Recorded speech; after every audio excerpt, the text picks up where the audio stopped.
Workshop Wednesday, the crew from developerISH coming to you yet again.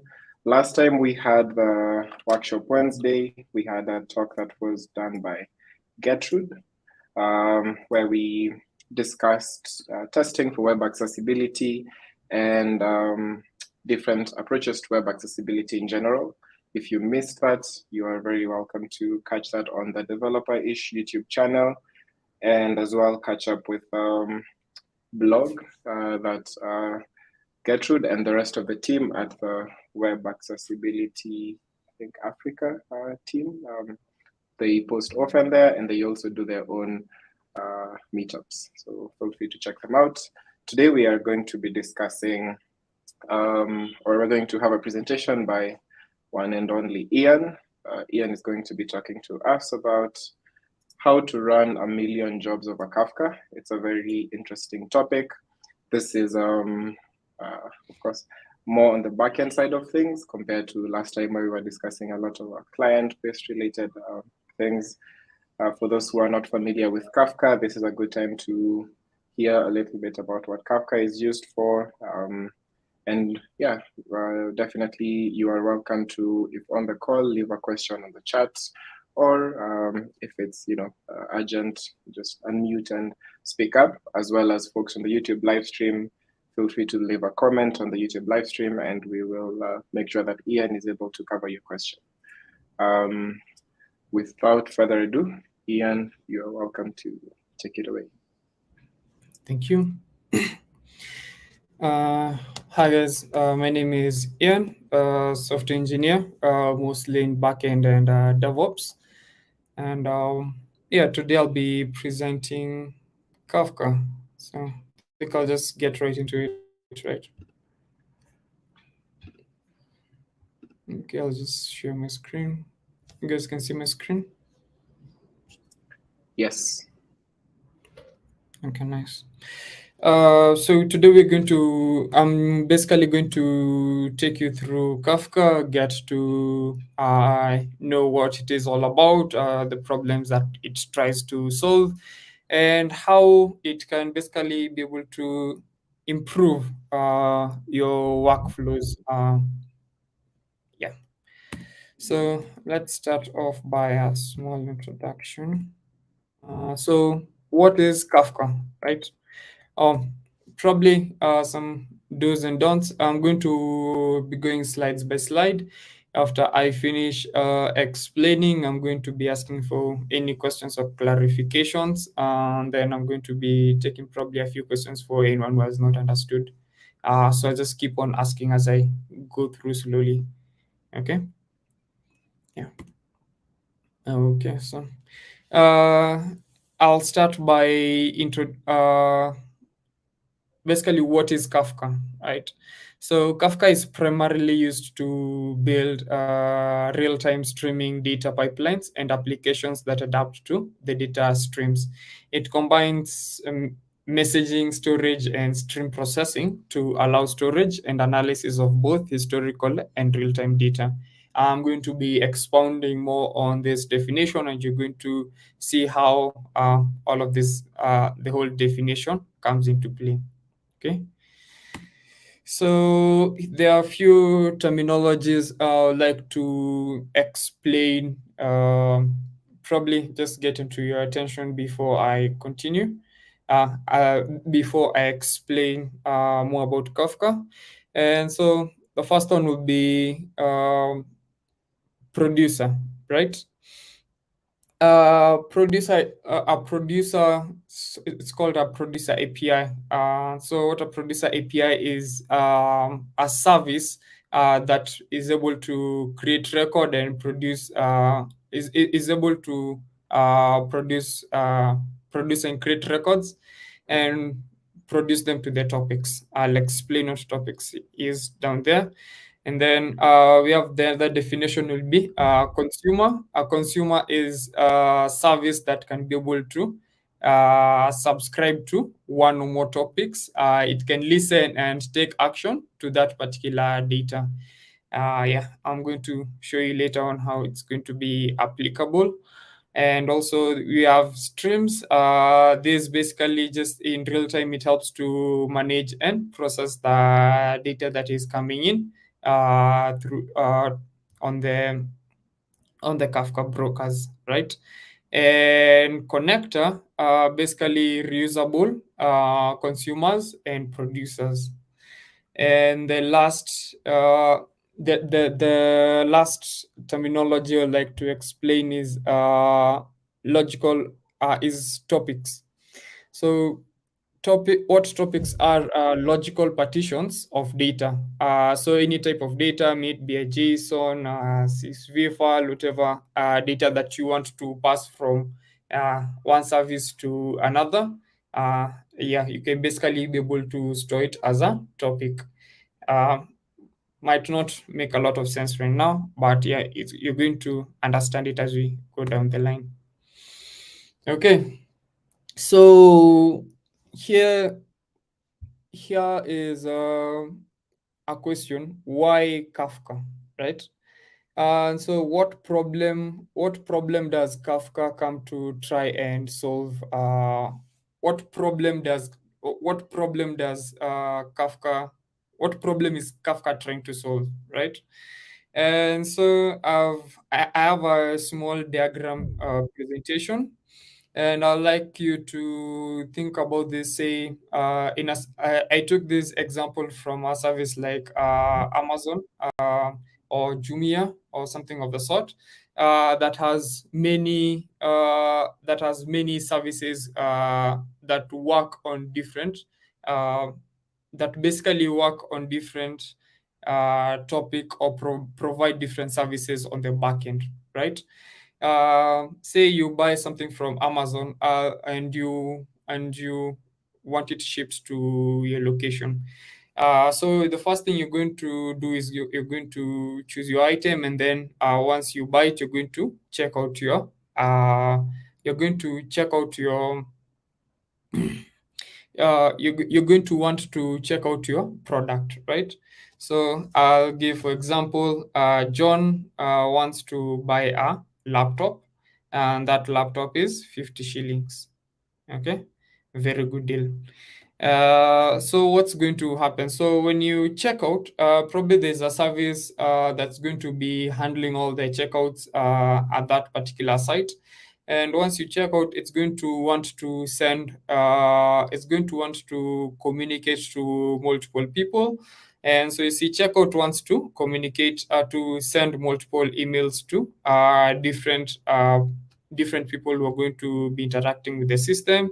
It also needs to start off the shipment for the shipments to start being processed, so that you can be able to get your item as soon as possible. It also needs to kickstart an inventory where it needs to deduct that particular item from the list. Yeah, so it wants to deduct that particular item, so users cannot overbuy products, right? So if you have 10 items, you can only 10 items will be sold. So the inventory will have to be changed, and then for the whole site and everything. So the money, probably it will have to deduct from the user's account or from other service. So these are different services that this is just one example of a service that's going to need other services to be able to work with. And in such a system, you get to see one particular service is responsible for communicating um, a lot of items to other services as well.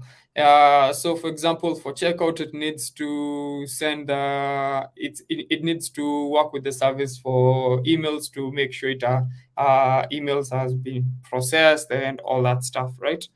Uh, so what if checkout did not have to undergo all this pain, and once it's done, all these other items could be able to uh, kick off by themselves, or just wait up on checkout without checkout having to wait or uh, wait for the other services to get ready, or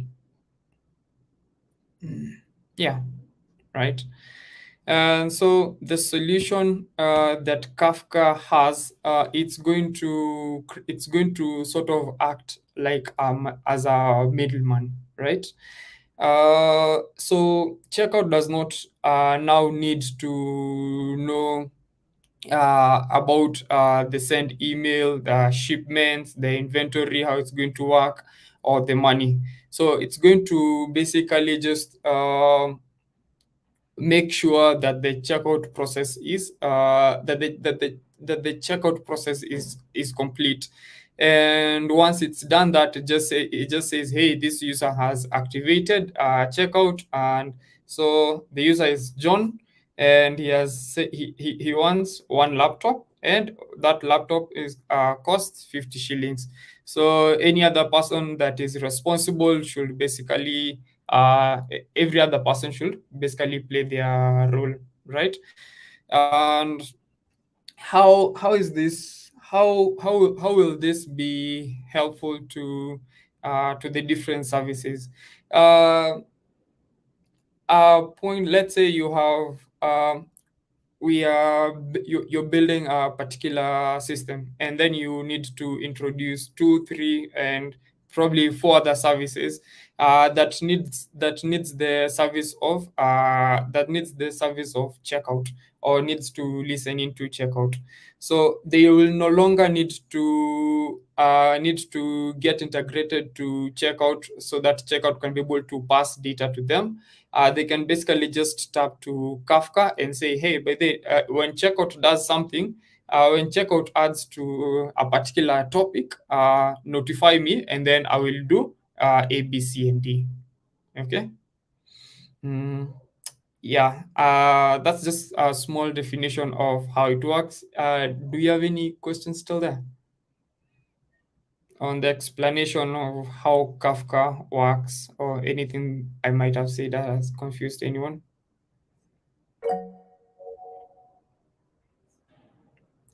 Coin? Mic check. Yes. So just could you kindly repeat on the last statement where you mentioned that maybe a service could tap into Kafka, and then now after that, now what does Kafka do? Yes. So I'm going to also expound more on that in other slides. But here's what Kafka does. Uh, Kafka will just keep a record of anything that is being sent out to it. And so, say an example of checkout. Checkout will just say, "Hey, I'm done doing this particular task," and it's just going to save it in a particular queue. And so these other services will just be ready listening, and Kafka will just be able to notify them like, "Hey, uh, checkout has done something. Do you want that information?" And it will be able to pass that information to the different services. So if you have a new service, instead of integrating to checkout, you'll just integrate to Kafka, of which Kafka already it has all the details that you want, right? And then every other service can continue doing what it was doing earlier. Yeah, so you don't have to wait for everyone else to finish what they're doing. Okay. Any other clarifications still there? Nice. Okay. Uh, I'll move forward. So, yeah, how does. No, no, no, no.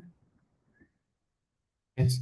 So, after explaining this, how does Kafka actually work to be able to hand out all these services and information to the different people?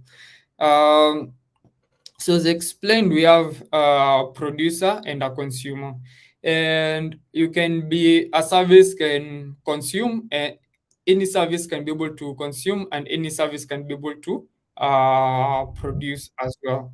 But in this particular instance, we'll just be checking them out as a producer and a consumer of a particular topic, right? So Kafka is basically a server, right? And the server is going to be handling multiple topics. So the different topics that are going to be handled will be the different subjects that the producers are going to be producing, that information is needed by the consumers. And how this is going to work, say for example, check out in our previous example, right?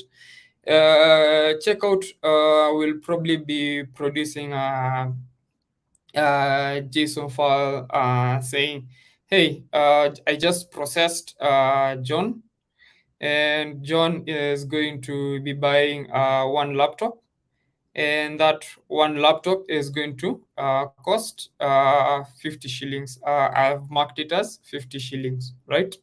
So we're going to have multiple consumers probably listening into that particular topic. So that's an example of a topic that can be created, or when someone checks out, they're going information that is going to be passed is going to be name, item, together with the amount, and you're just going to, you can basically be able to save that in a particular topic. And any other consumer that's going to want to process that particular information does not now have to wait, does not have to now listen to producer, can just tap into a Kafka broker and just take in that particular topic. So in a previous example, as I said, one will be emails, right? Email will probably want to tap into that particular topic and say, I see John has bought one laptop, and I see this laptop is from Dell, right? So I'll send an email to John, I'll send an email to Dell, I'll send an email to if it's Amazon, it's send an email to Amazon, and then to every relevant person that it needs to. And also the inventory, it will be like, hey, by the one laptop has been bought.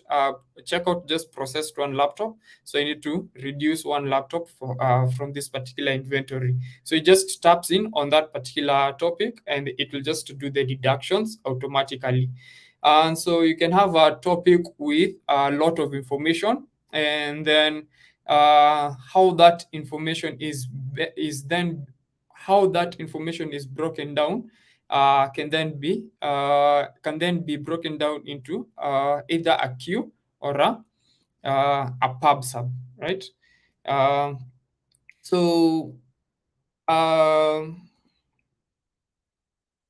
Okay. Let me first explain the queue and the. Okay. Before I explain this, are we together till the on the Kafka broker and how it's able to produce the topics? Yeah. I think as we move forward to save time, just if you have a question, just feel free to write it down on the chat. Guys, stop posing. Okay.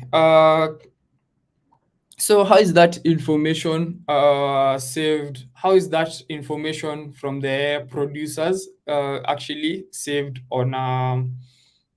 How is that information from a producer actually saved on a particular topic, right?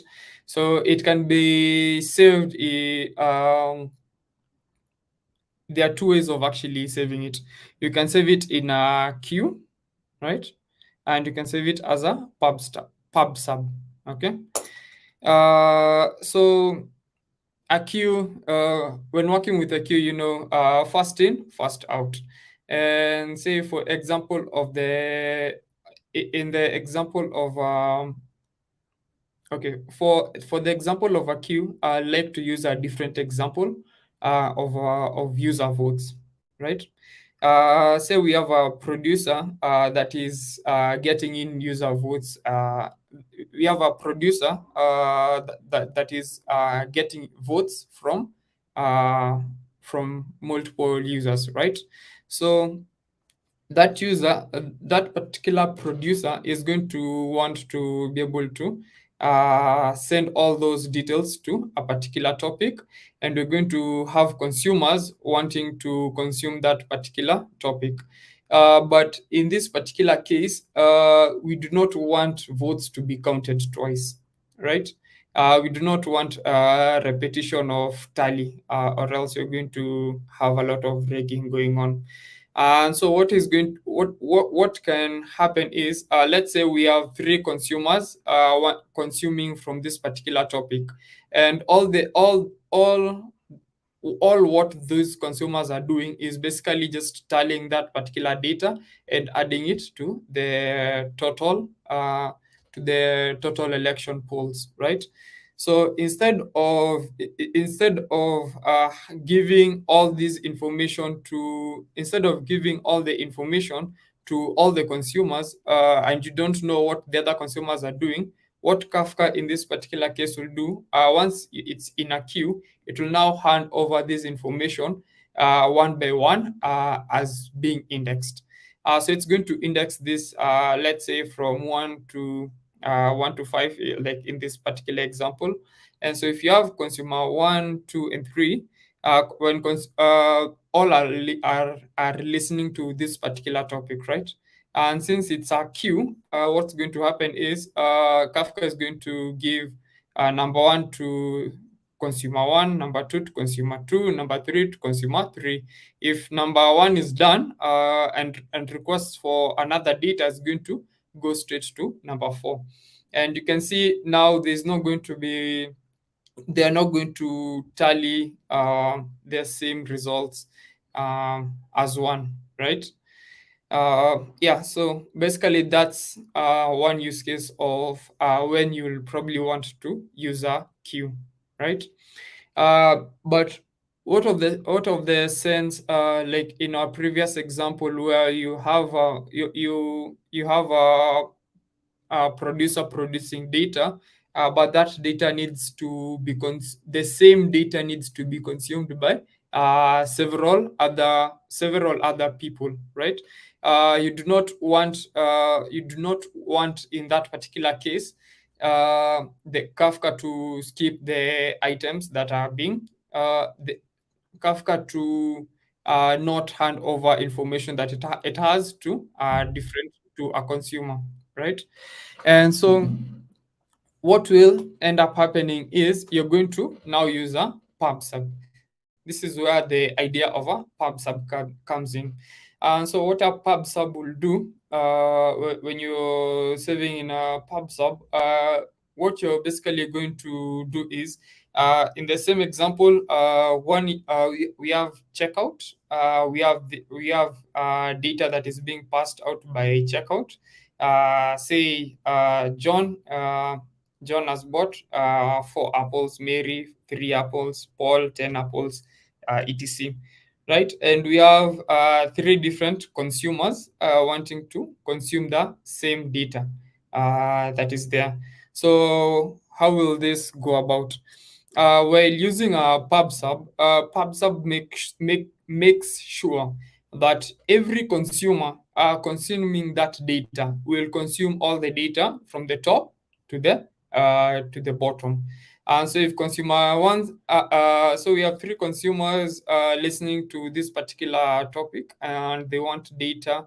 What will happen is consumer 1 will be given data starting from 1, 2, 3, 4, 5 as they are indexed, and consumer 2 will be given the same data starting from 1, 2, 3, 4 till the last one, and so on and so forth to all the other consumers consuming that particular topic.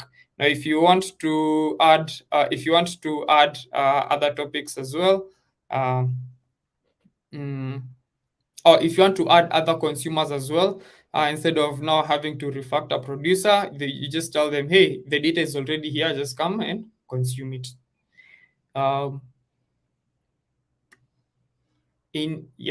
We're good. See, question from else. They say I'm actually just now I'm reading the chats. how different is Kafka from something like RabbitMQ? Yeah, so RabbitMQ. What does RabbitMQ does?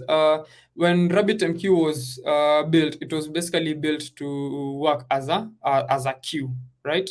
And when you're using RabbitMQ, you're basically using one feature, almost the same feature as a queue on on Kafka.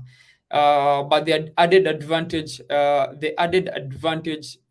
Kafka has over something like RabbitMQ, it has PubSub, and it's basically it was integrated to this. It was basically integrated when they were making this particular service. So you can have redundant data passing through to different people. So yeah, Kafka can work as a message broker as well when we're going to talk about the use cases.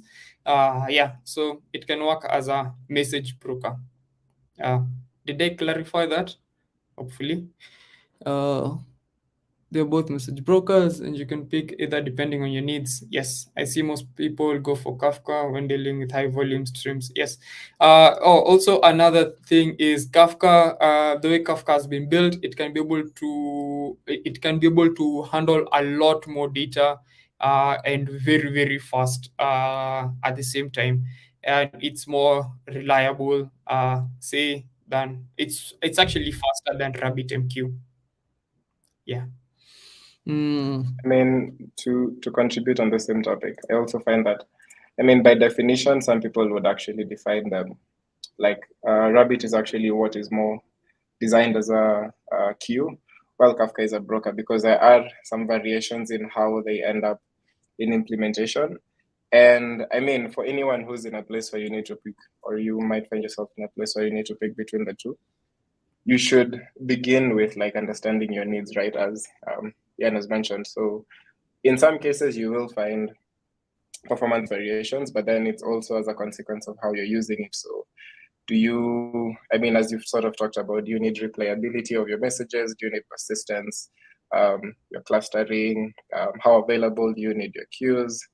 But how many clients versus brokers and partitions? Even understanding your infrastructure needs ahead of time will help you decide to pick one of the two, one or the other. So, I mean, my contradictory like opinion here is that they're not usually as interchangeable as sometimes they're made to seem. So you just need to make sure that you do some research before settling for one or the other. True. Yeah. Also, they are very, very, they actually quite a number of implementations of this, right? And I think I'm going to repeat what Big Zoo just said, so I'm not going to do that. Thank you, Big Zoo. Yeah. Any more questions or clarifications?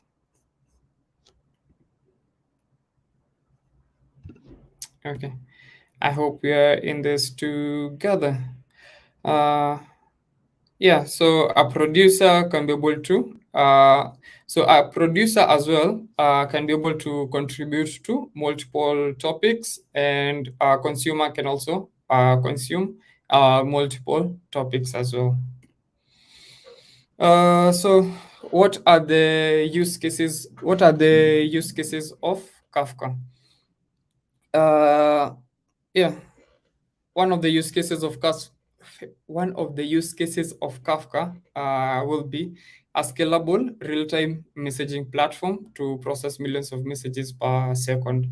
Yeah, so it can basically just act as a message broker, right? As we've just explained earlier.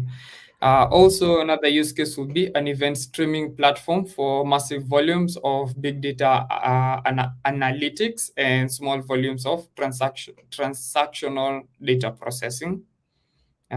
Sort of self-explanatory. Also, another use case will be a distributed storage that provides true decoupling for back pressure handling. and support of various communication protocols and replayability of events with guaranteed ordering. Sorry. Yeah, also one thing I didn't mention about Kafka will be it can be able to take in a vast array of data, such that you can be able to it can be able to take in either you do you want to send in JSON data, you can just send it. Do you want to just send strings of data? You just want to send numbers, probably just working with the votes, and you just want to you're tallying a lot and you just want to send 4, 10, and something of the sort. Will just take in and be able to put that in as a topic.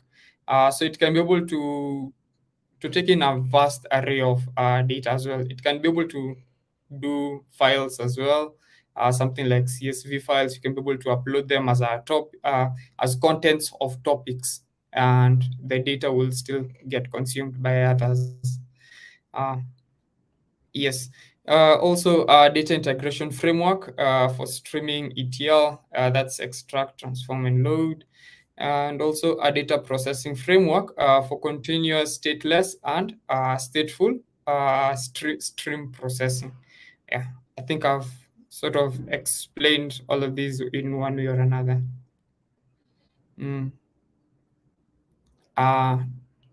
Opinions and comments still there? I mean, one thing that I'd also jump in to say is from experience, like understanding your long-term needs is essential, because a key reason why I've seen some people pick Kafka is the like replayability and order of processing. So those are two different things, but they're very important because you actually don't have any guarantee of order of processing when working with a queue designed approach, like a queue system, RabbitMQ in that for that example. But then Kafka does that very well because you can actually enforce the order in which that and like that's something that if you are up for, you can dig more a little into. There's a lot of different blogs out there that describe that. Another thing that's something to think about is like, I mean, it's a design detail, not a design, it's like a feature rather, because in Kafka you basically have it's your consumers that end up being smart, because your consumers are the ones that end up processing messages in specific batches. You can more or less, of course, play around with your payload size and ensure that it's a continuous, like you can maintain a stream as you basically are processing these messages. It's, I think, in terms of even scaling, because of, I mean, when you end up creating consumer groups and partitions and like basically designing how that looks like, I think it's very simple to understand, and there's a lot of you can, even if you decide to go for like a managed approach where you don't really want to manage your own instance, then I think there's like some good sites out there that allow you to do that.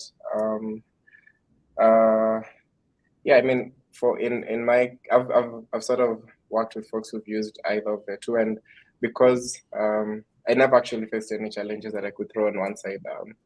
But Kafka definitely, the fact that I think the fact that you can have like you can replay everything from day one is very, very essential, because it means like if you have you can build any fault tolerant system by saying that you will maintain you'll maintain your logs since the first time the infrastructure is spin up to any point in time. So assuming you actually do lose every other part of your infrastructure persistence, then you have the ability to replay all incoming messages as they came in, process them in order, and you can, get a system back to point of failure just by replaying all your messages through the different, like replaying your messages through Kafka. So I think that's very cool to do, because you can't really do that with message queues. But, yeah, that's just last to add on to that.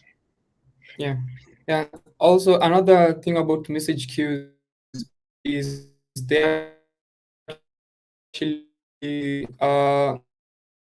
they end up deleting the previous data that was there. How it's able to maintain that particular data is it does not delete anything from the queue or PubSub.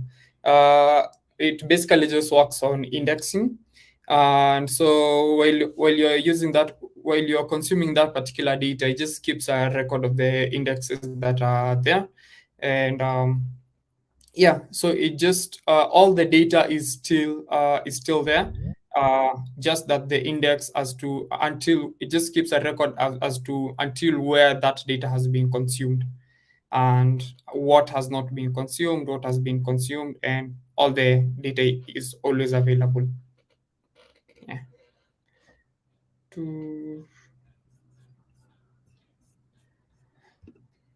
No questions. Yeah, I think that's the end of my slides for now. So let's talk about Kafka installation. So as I said, it's basically like many. Sorry, Ian, just to, Yeah. are you still sharing your screen? Yes. I think can you share again? It's not visible for some reason. Okay. Let me stop share.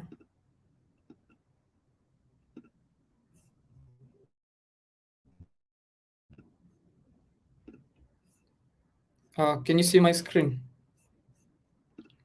I just shared it, It's loading on my end, so I'll give it a sec.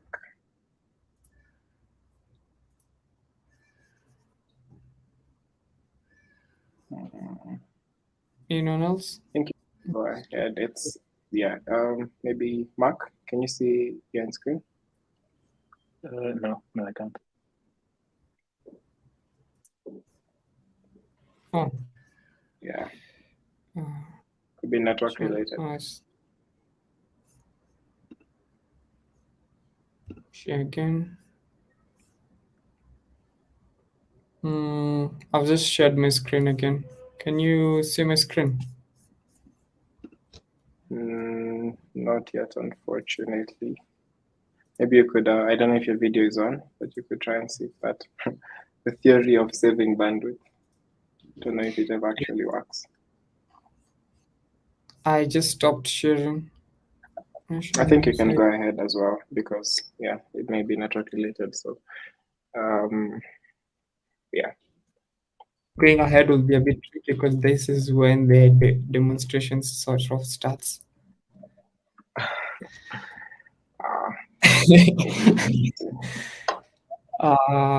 Okay. Can I try? Let me leave the meeting and join again. Okay, we'll be here.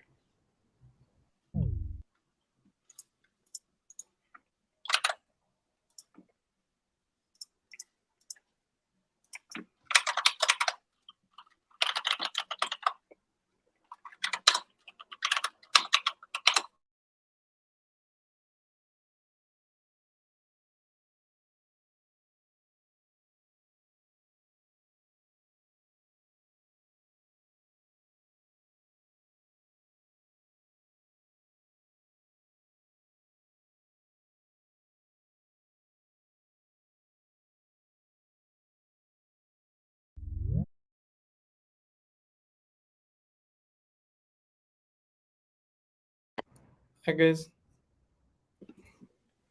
Hello. I'll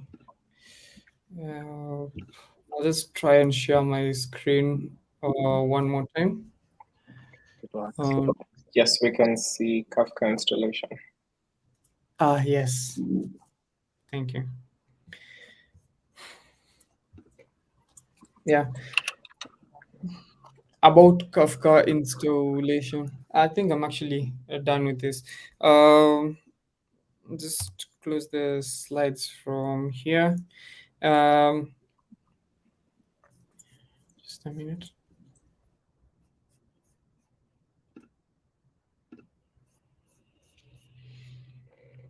Yes. So what do you do? To be able to install Kafka, you'll just come to this link, kafka.apache.org, and then you basically download the latest release.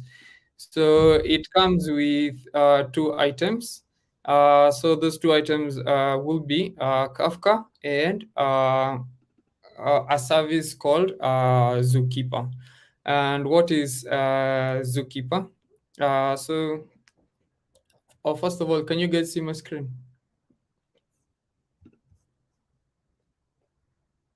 Yes. Well, we can still see the slide. Okay, that's good. Sure. So I'll just explain Zookeeper. So what Zookeeper is Zookeeper basically just helps to maintain the Kafka brokers. Uh, yeah, it does not have, apart from helping you run, I've not seen a lot of uses for the Zookeeper. So I think we'll just focus on on Kafka first. Just minimize this. I'll be using Jupyter Notebooks later on, and I'll open my terminal.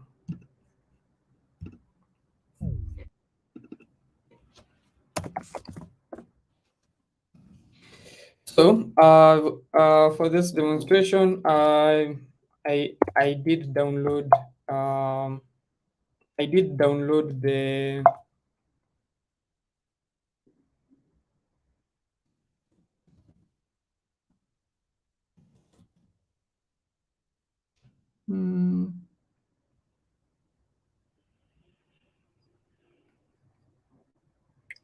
Maybe you could increase your font size just a little bit in your terminal. Oh, yeah. Let me get the, oh yeah.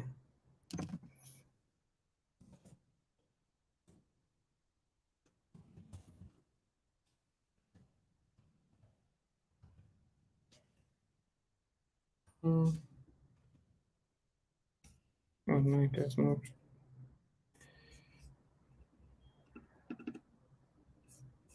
Can you see my screen? Yep.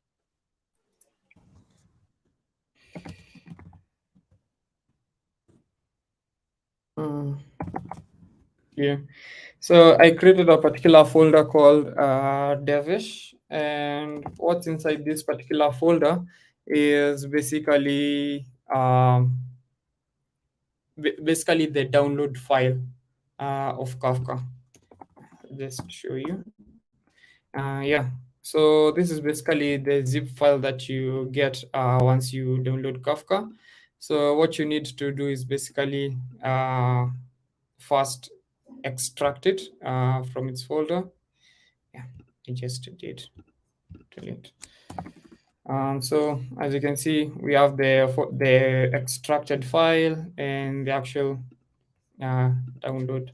So I'll now get into that particular file, and yeah, so now we in the Kafka files, and if I list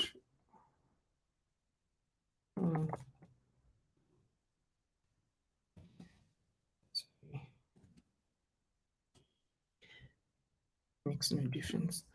If I list what we have, so we have a file called bin, we have a file called config, and yeah, so these are licenses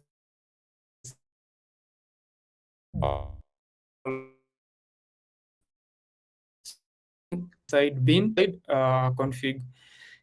So like the name state itself, config has the configuration variables. Let's dig into it, and I'll just list them. And so these are the different configuration variables for the different items that you're going to need.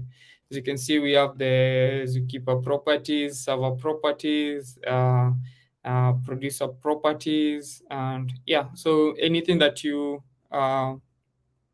most of the configurations that you need, you'll find them over here.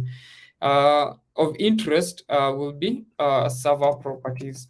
So I'll just list it first, right? And as you can see, this in this particular file,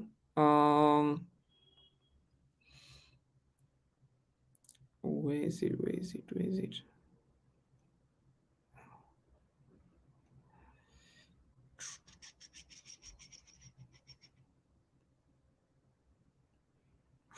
Yeah. Yes, so you need to set up first your advertised listeners. And since I'm actually using my local computer, I'm going to use my host name as local host. And then basically the default port will be 1982. And then for Zookeeper,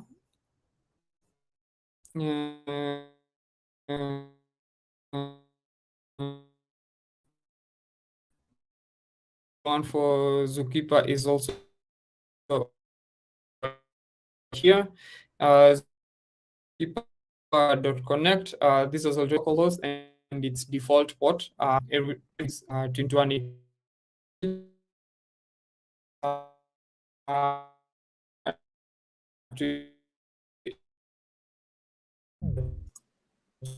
Hey, Ian, can you hear me?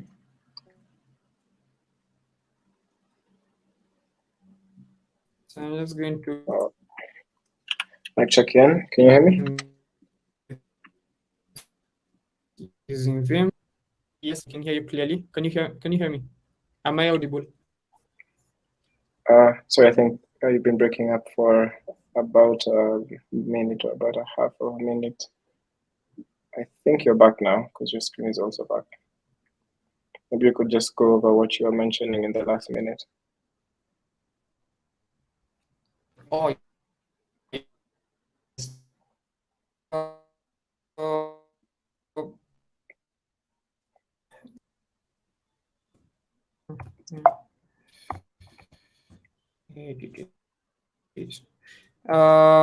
yeah, last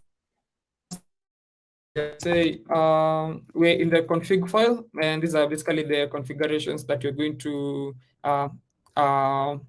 that you can basically be able to use. We have Zookeeper producer. Of interest right now, we're just going to start off to do a small demonstration of the producers and consumers. We're first going to start with server properties yes. And so I'm going to log inside, not, what am I doing? Yes, so I'm going to open server.properties using my Vim editor. And what will be of interest to me will be this advertised listeners. And so I'm going to want to edit this and be able to put in my host name.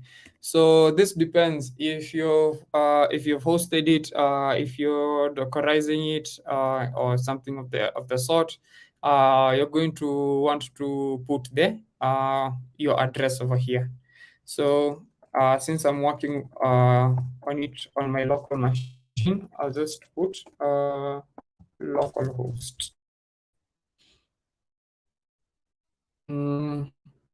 Yeah.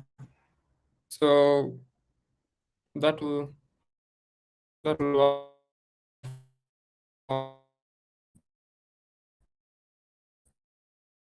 advertise listeners, and the other one that you also want to check. Oh yeah, and also the default change it to your preference. And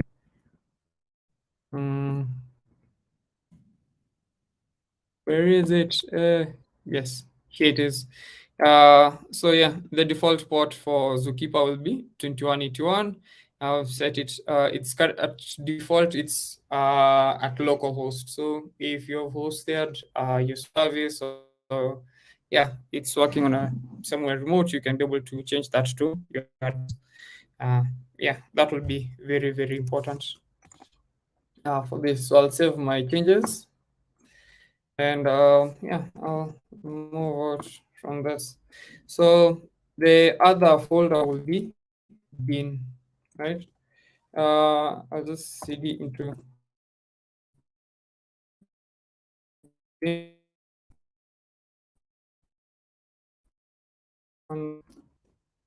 Yes.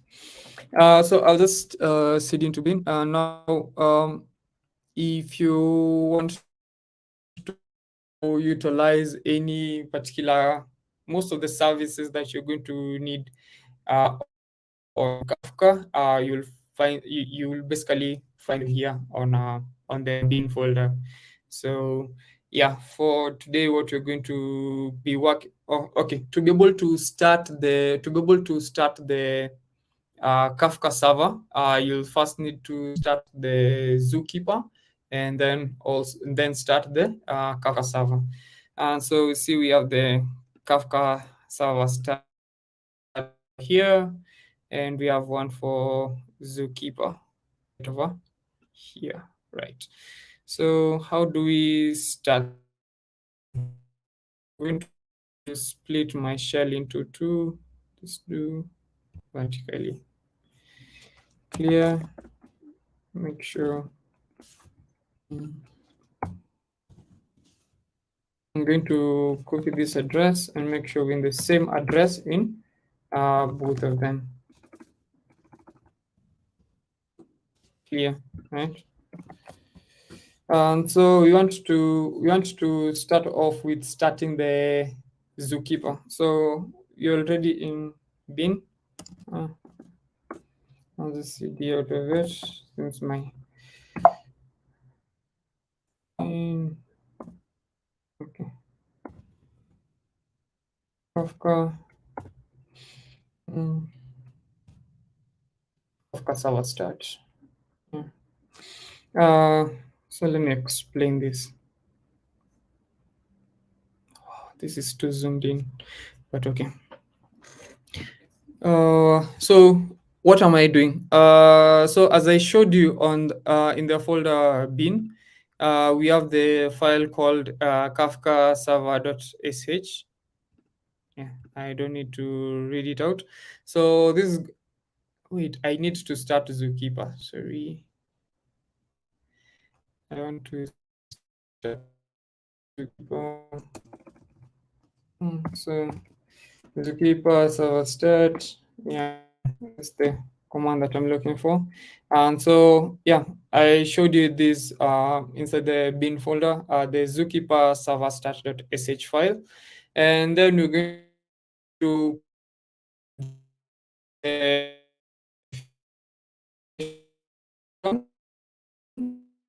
that we saw. So if you remember in the config file properties, we edited the one for server. Yeah, if you also want to customize your Zookeeper, you can be able to customize it on the Zookeeper properties. I'll just leave it as the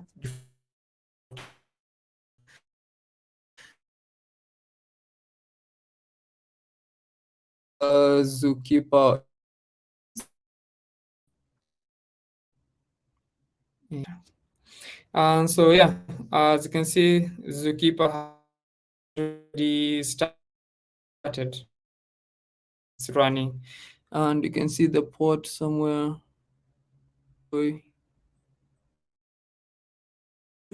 It's running on one of these.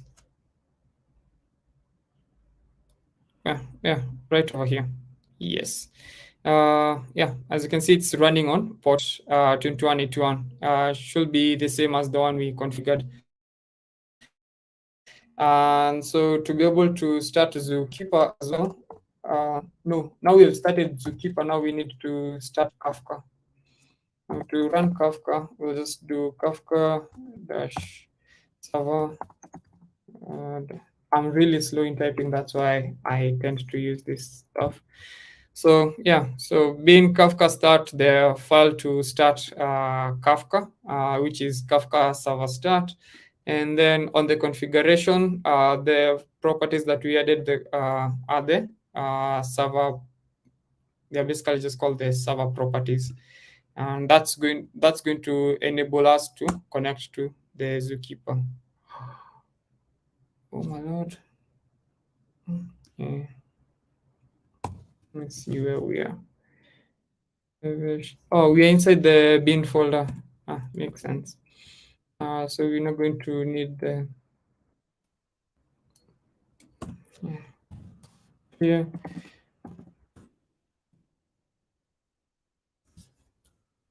Yeah, so I've just gotten out of the folder so that I can be able to access the config files as well, instead of having to write a lot more.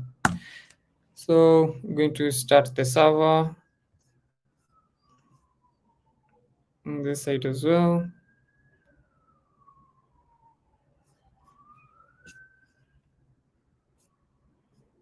$17 spend on the schedule. Okay, yeah, so that should be running. 1426 should have given us a good message over here. It has configured the right stuff.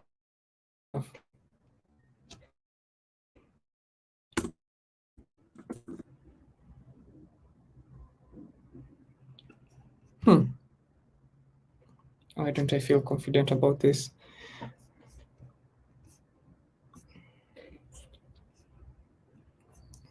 Okay, so I'll just believe it has started running.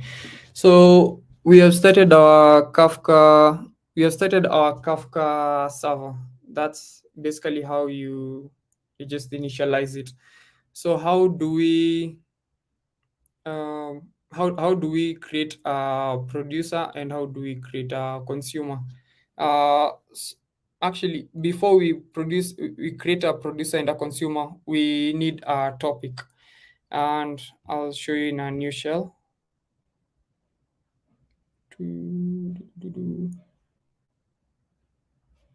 New tab.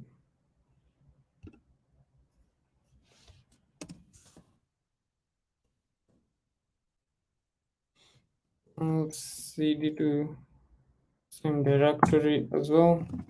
I don't need to go to bin, and yeah, all the configurations files basically for this are inside the bin folder. So to be able to create a topic, you're going to now go to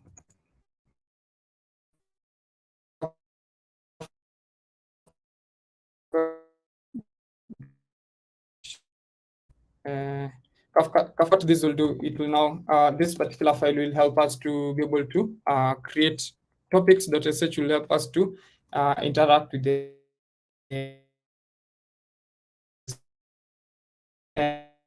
and to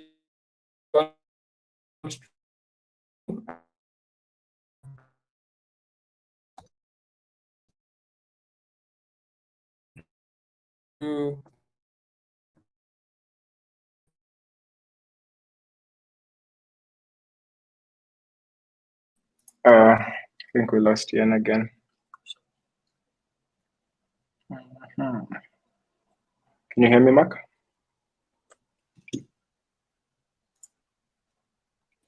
Yeah, we lost him.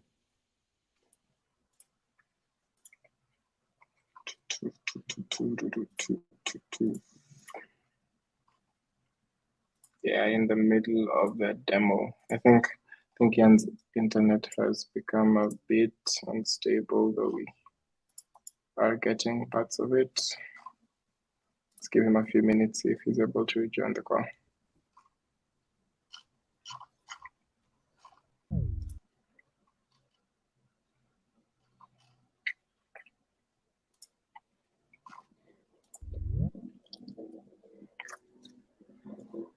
Third world country.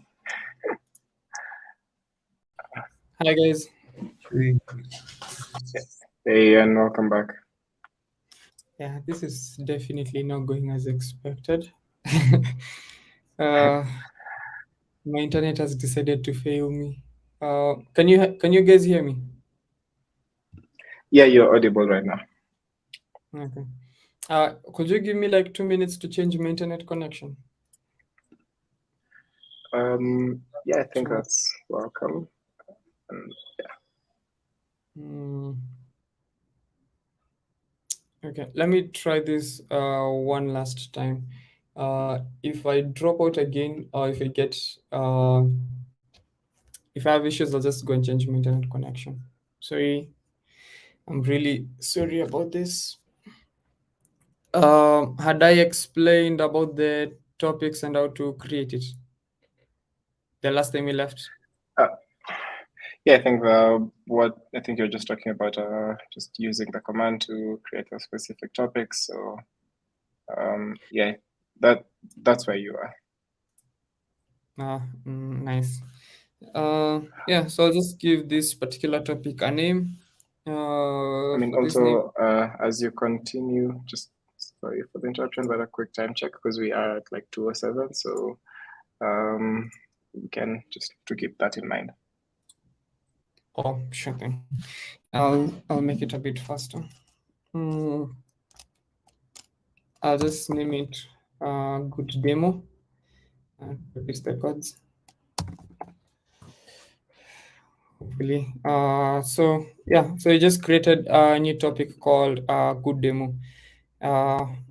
So what I'm going to do is I'm going to spin up. I'm going to create a producer and a consumer to be able to use this topic and to demonstrate how it works. Yeah, so I'll just go to Google Chrome. Now I'll just go to add a notebook already opened. Let's see. Yeah, on these slides, and developer-ish. Yeah. So over here, what I'll now do is create a producer and a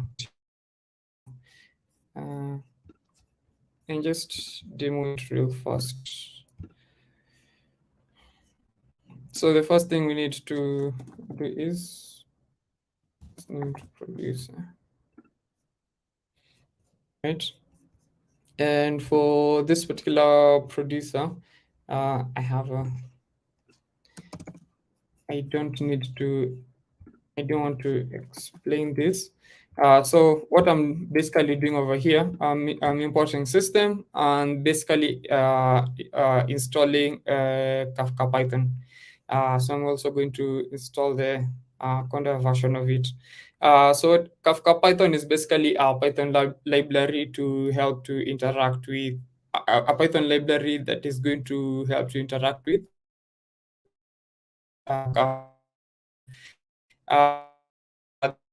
there's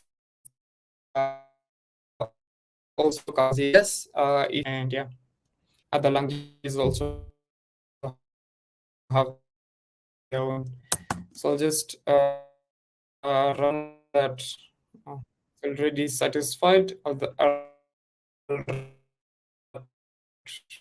fast, and then now I'm going to create the producer. So from Kafka, I'll import Kafka. And yeah, I think that's all I need. And then I'm going to create a producer. Now, what a producer is going to do to help me to create a producer.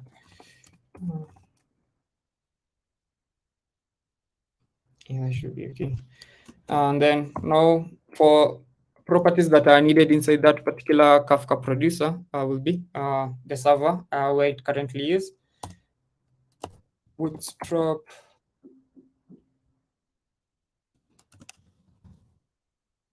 servers, yeah, and then be in localhost and 1992. I remember when I showed you the port of where it is connected. Yeah. I don't know if I'm over explaining or under explaining. So if you have any questions, just feel free to send them over on the chat. 0, 1, and 1. So basically, just create a random producer real fast. So this can be embedded in your, let's say if you're using Python, you can embed this in your server file. So either Flask or Django or Fast API, and yeah, interact with it. So to be able to send something to the producer, this is basically just initiate the producer, and to be able to send something to the producer, we'll just do producer dot send, and then the first thing, the the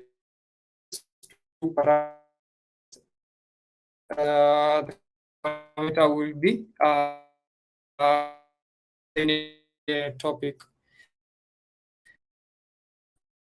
So the name of the topic will be what we get demo, right? And so when you send a producer, you also want to see it getting consumed by the consumer, right? So I'll just quickly create a consumer as well. New,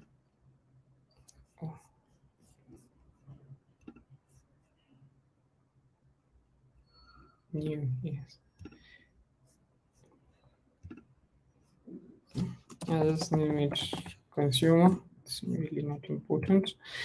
And so we're going to now instantiate the Kafka consumer. So since we have already installed the Kafka Python on the other side, we don't need to be able to do it on this side. So we're just going to import it right now, and then import the Kafka consumer. Should be capital C. Yeah, not good enough to correct. And so once we import Kafka consumer, what do we need? We need to now initialize Kafka consumer. Yes. And then the topic name. Yes. So the parameters that's going to take is going to first be the top. What topic are you going to want to connect to? So that is a good demo. Then the server on which where it's supposed to connect to. So that's the Bootstrap servers.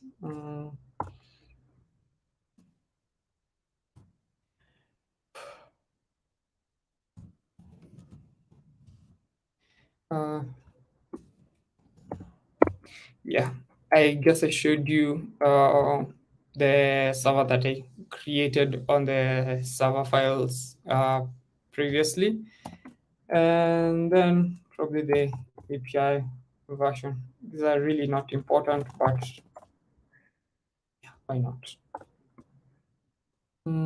Set it at 0, 10, something. Yes, I think that's all we need. But since we're going to be no module named Kafka, Smoky.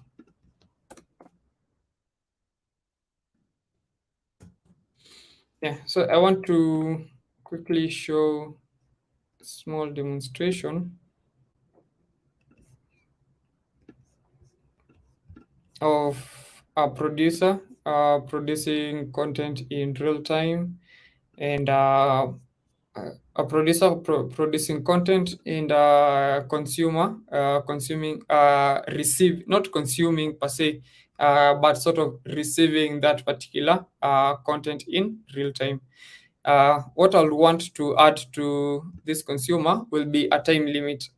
Yeah, so I'm going to do an endless loop. So I'll just keep a time limit on how long it will how long it can be able to time out. We love autocomplete. MS so equals to, I'll put in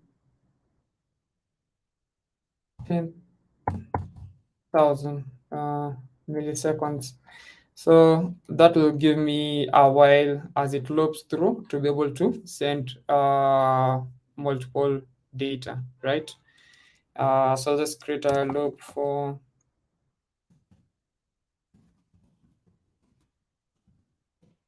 I need to run this if I have not run it. Yeah.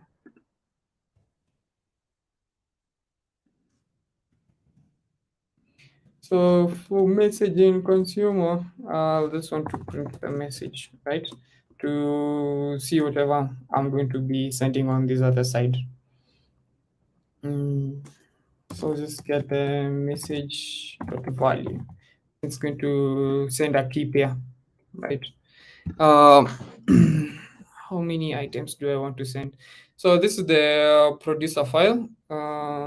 This is the the loop.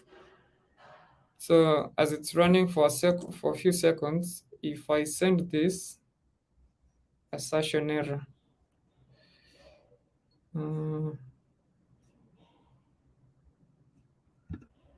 bless the demo. Why am I getting an assertion error? Let me check if this topic actually exists. So I'm going to list them. Bin /Kafka topics.sh. Sorry, I'm taking a lot of your time. List and then give the server configurations. Yeah, I can see I have good demo running. So what I'll do, I'll just go back to this and try to check what the issue might be.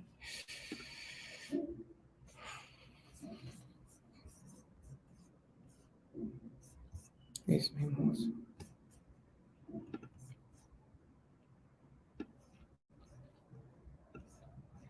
So from Kafka producer,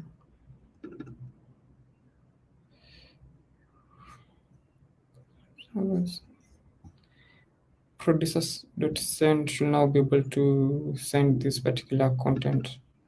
Good demo, the spelling is the same. Yeah, I sent a string plus the demo. Oh yeah, it takes data in bytes. Let me try that again. Oh yeah, it has sent that particular data. So I'm going to create another loop over here again to see the content that's running. As you can see, when I just started running, it took the blessed demo. Let's say another, just run. I should, let me add the timeout. Let me remove the timeout for it to run without stopping, so I can take my time. I'll just run that and run that. So this is going to be sort of like an infinite loop now, waiting to consume data. And actually, that's most how they are built. So say build demo, and you see it receives that particular data automatically. So raw, shift enter, Python build tries run raw. Yeah. Yeah, let's do gibberish and yeah, it's sent. So what is currently happening is so a producer is basically just sending something to is sending data to the topic, and that topic is being consumed in real time. So yeah, I just put auto timeout to prevent this situation where it's just running without stopping, not to kill my machine, but yeah, couldn't avoid it. I think that should be the end of my presentation. I'm sorry for confusing you a lot if I did.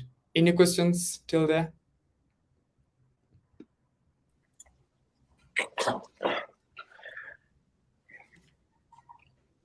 Or clarification? Hey, Ian. Yeah, I was just gonna say what Marcus said. I don't think you've been confusing at all. Good call using the Jupyter notebooks for demonstration. Yeah. I think this is nice. Yeah. I think this is, I mean, you could throw them on a repo if you are planning to share the material or something like that, and maybe throw the link somewhere.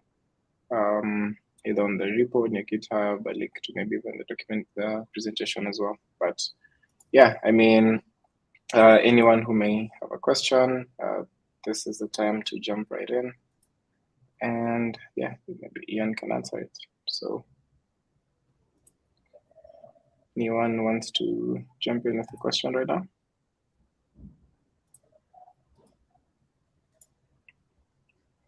Looking at our YouTube chat, I don't think we have any questions there. I hope folks on that side have also been keeping up. But yeah, I mean, I think it's been a wonderful session, Ian. Do you have any things you wanted to mention before we wrap up? Yeah, this is quite a wide topic. You can be able to use Kafka on any service. I decided to use the Jupyter notebooks since I could be able to write very minimal lines of code, and you can be able to see them instantly. So yeah, so think about how you can be able to consume this particular data in your service to be able to produce something much better and bigger. So yeah, nothing else to add. Hey, Ian, do you have any insight on costs? So just like hosting Kafka in a cloud environment, my experience tells me it's quite expensive. I don't know if you spoke about it, but I'd be curious to get your input. Oh yeah. My input will be it takes a bit of space to be able to run it and host it. The other alternatives, like for in AWS, there's Amazon something. Is it Dynamo or something? Yeah. But the thing is, it takes around 6 to 8 GB, and it can really. Okay, so one of the properties is it does not delete anything from the topics, right? So it just goes down sequentially, and to be able to now be able to store all that data, the data can be able to balloon quite fast. Yeah, I've had complaints of data going all the way to 20, 30 GB on the servers as well. So that can be a bit of an issue. But if you have a lot of data, then that means you should also be able to, yeah, should also be able to handle the costs as well, per se. Yeah, because I'm saying if you're using like a service like RabbitMQ, the cost will be a bit lower in my experience. But yeah, I don't have much to say on that. I've never compared the cost on a one-on-one basis, but I know for Kafka they go a bit higher, like a lot higher.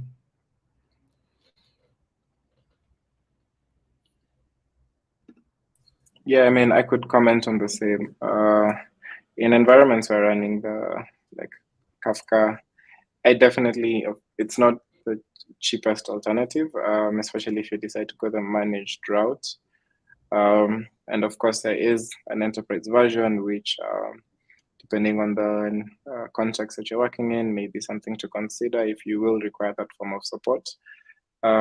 Yeah, I think the short answer is Kafka can definitely be more expensive, but it also, I guess, is a consequence of the design and sort of functionalities that are core to Kafka that are not really relevant to Rabbit, as sort of how Ian has talked about, like the ability to, the fact that it keeps track, stores your messages, and to allow you to replay them, among other things about how Kafka is implemented. So yeah, I mean, Rabbit, like running Rabbit is also not cheap, but then of course it could be cheaper. Yeah. Could also be more expensive if you wanted to compare to other tools, based on the same protocol. So like if you're looking for the cheapest, I guess we could even find cheaper things than Rabbit. But yeah, I guess it depends on how you're using it. So that's helpful, Austin. Austin says email is cheaper. Yeah, like we could be processing all this information via email, and yeah, that's a backend developer's dream. So, any comment or question from anyone else?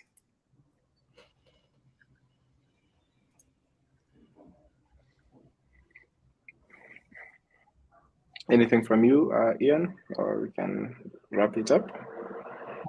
Yeah, I don't have anything else to add. Thank you guys for showing up. Yeah. Sorry, I was gonna say, if in case you are open, I mean, you could tweet about this or comment. So if anyone needs to get in touch with Ian, if you have a question or anything, definitely you can reach out. Maybe tweet him. I think there's a few tweets that we usually do for the events, or reach him on Slack if you're in our developerISH community, or reach out to me if you don't have access to any of this. So thank you again, Ian, for taking your time to present to us, preparing the presentation, and having a practical demo, which we always love to see. Thank you for everyone who joined us. Whether if it's your first time, we do this sort of sessions